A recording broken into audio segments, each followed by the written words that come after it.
What's making me indignant today is economic growth, the concept of economic growth.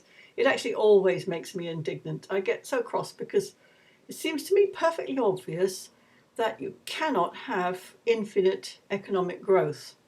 And yet governments around the world use this as a measure of their success as an economy, as a nation.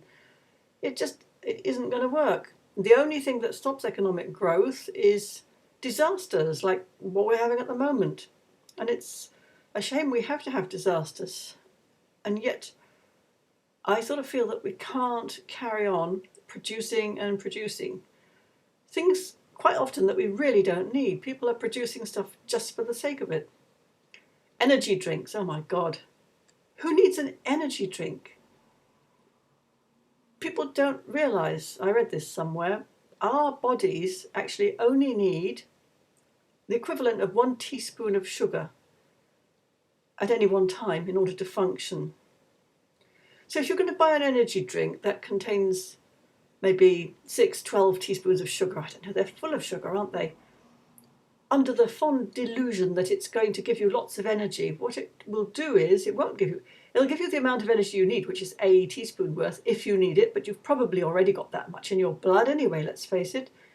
And the extra just makes more work for your body trying to squirrel away all this extra sugar that's poisoning your blood, poisoning your whole system, and hiding it as fat for later when you maybe will need it.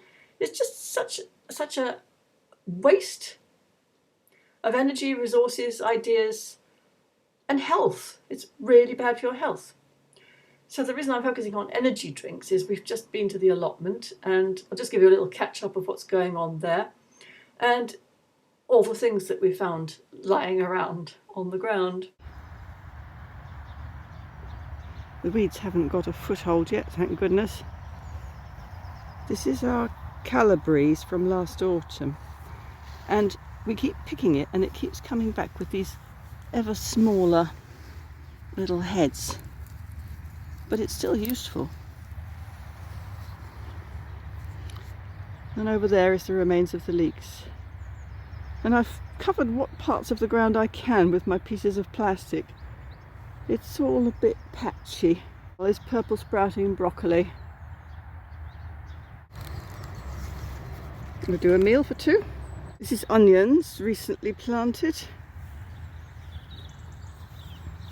And on this side, I tucked some volunteer potatoes into the ground, all the little squibby ones from our last year's harvest, because they were starting to sprout, and I thought, well, it's been very mild this winter.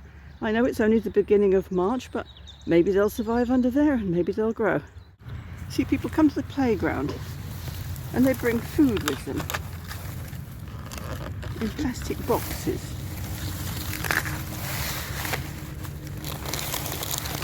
Plastic wrappers.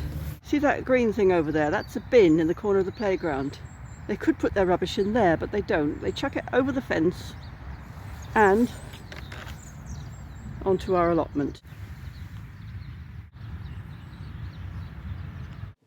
The thing is, I don't think you can blame people entirely for chucking stuff away. I mean, obviously they could use the bins, but they would still be generating rubbish. And they would generate rubbish because when they go out to buy stuff, it's wrapped in containers and packaging that have no future. They have no use other than the immediate one for keeping things clean and dry and what have you. But the fundamental question is, do we actually need all these things? You see, when I was young, this was just after the Second World War, there was nowhere near as much stuff around the place. You would wrap your sandwiches in greaseproof paper, which was not like the modern silicone paper, it was actually paper. And if you did chuck it away, it would eventually rot down. And you used refillable bottles if you had to carry drink with you, and it was usually water. I mean, water is the best hydrator ever. You can't improve on water, can you? Let's face it. And then along comes industry and says to itself, what can I produce that I can persuade people to buy? Well, they've got everything they need. We'll just invent a few extra things. We'll invent snacks. And of course, everybody loves snacks. It's a bit difficult to keep creating your own snacks at home. You would only do it if that was the only option available to you, wouldn't you? If there's stuff available on the supermarket shelves, Of course you're going to pick it off if you've got the money to pay for it, and that's another thing. We've just got too much money. We have money, we want to spend it. Before plastic bags were invented, which isn't that long ago, I mean, it's within my lifetime, before we had plastic bags, we would use jute shopping bags. Things would get wrapped in paper. There wouldn't be anything to throw away afterwards.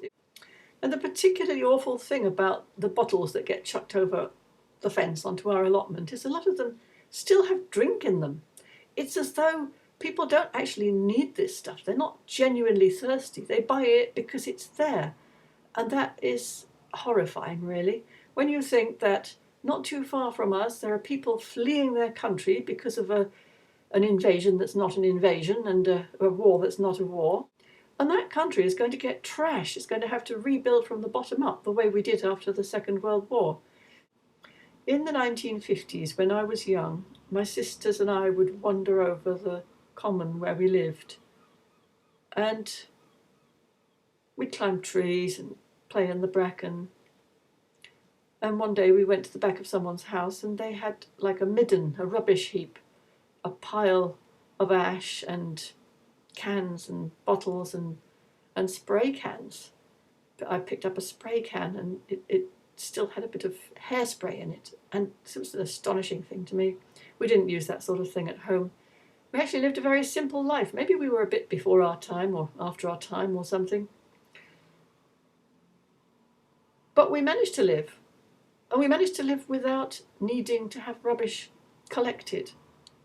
And so I see this as a kind of ideal for humanity that we could perhaps aspire towards, not to produce rubbish anymore, ever.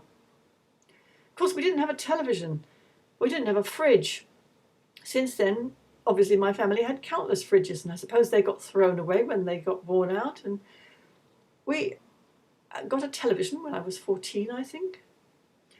And in those days, you would make an investment in one of these newfangled devices. You'd say to yourself, well, it's very expensive, but it will last me for the rest of my life. And of course it doesn't, because they invented televisions with bigger and bigger screens, and then they invented high definition, and then they invented flat screens. And all the old televisions that people bought thinking it was going to last them forever, they got chucked away. And then we got the computers, and we got the internet. I know, I like the internet. There have to be some exceptions to my drastic reduction of consumption. But I think I could live without television, really. I could probably live without internet, if it comes to it. So I just want to say that I don't think buying more things and better things is the answer to what we ought to be doing with our lives or how we can live a better life.